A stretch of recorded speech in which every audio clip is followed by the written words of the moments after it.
shairi haikona kuvengana nekuda kwepfuma inopera. Usazovengana vana vakuedzwa ivovo.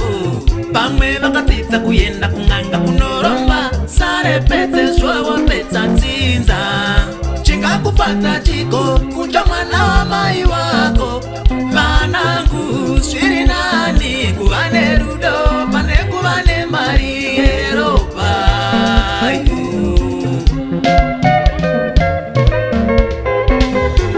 Patadza mumwe batsirana ivo, apo pakona mumwe rumbidzana ivo. Patadza mumwe batsirana ivo, apo pakona mumwe rumbidzana ivo. Kana mayaruka vana venyu ngavaone iri nhaka, kwete nhaka yedziva kana nhaka yeuroi.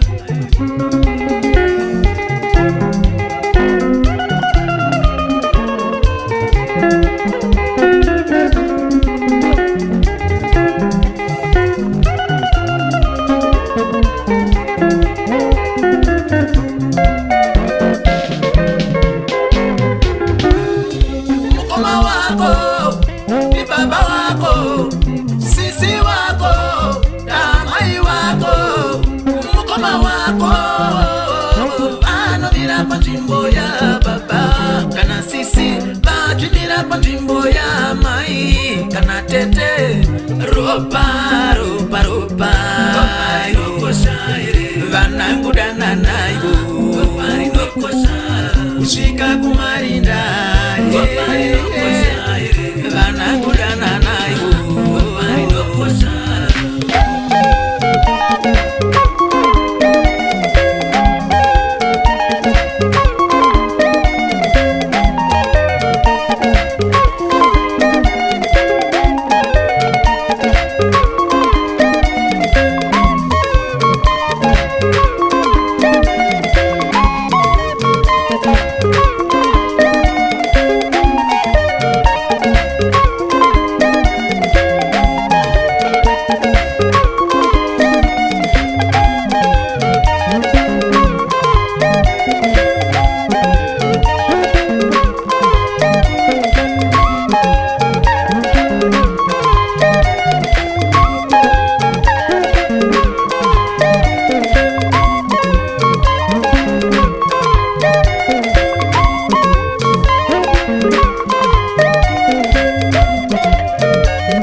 kusvika kumarinda